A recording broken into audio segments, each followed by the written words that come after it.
J'espère que vous avez fait bonne route. Vous voici devant le lac d'Issarnès, juste devant les escaliers qui descendent à la plage. Le lac est situé dans un cratère volcanique, un volcan strombolien avec un cratère de type mare. C'est un lac naturel de 5 km de circonférence, situé à 1000 mètres d'altitude et profond de 138 mètres, ce qui en fait l'un des plus profonds d'Europe. Une légende raconte qu'autrefois, il y avait un village ici, et qu'un jour, une froide journée d'hiver, un pauvre arriva, et que comme il avait une grande faim, il fit l'aumône et demanda du pain aux habitants. Mais ceux-ci fermèrent leurs portes et claquèrent les volets au nez du pauvre malheureux. Il se trouve que celui-ci était un grand magicien. Il tourna ses talons, tapa 3 fois par terre, et un grand bruit déchira la montagne. Il plut ensuite pendant 40 jours. Un gouffre apparut, et le village fut englouti. Par temps clair, on peut encore voir les restes du village au fond du lac. Les volcanologues ont une toute autre explication.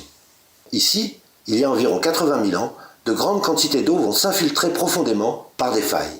L'eau va rencontrer le magma à température de 1200 à 1400 degrés et elle va se vaporiser et monter en pression comme dans une cocotte minute.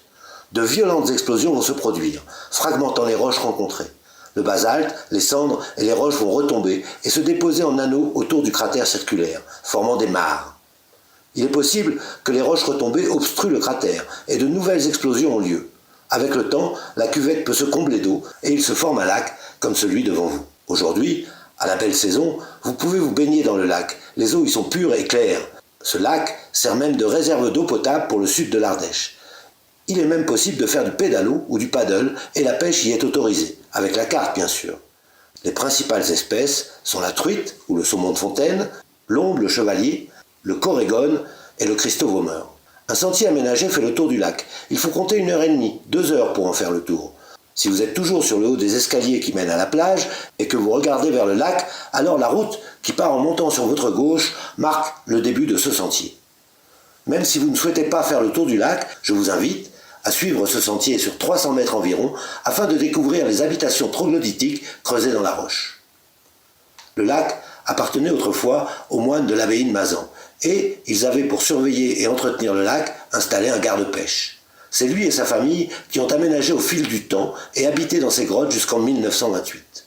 Un petit musée en accès libre, ouvert la plupart du temps, vous y attend. N'hésitez pas à faire ces quelques pas, mais auparavant, regardez ce panneau devant vous. C'est le plan de l'aménagement hydroélectrique de l'usine de Montpezat. Vous vous rappelez, nous en parlions tout à l'heure. Ce plan explique bien le fonctionnement. Mais si vous souhaitez en savoir plus, consultez le fichier ci-dessous.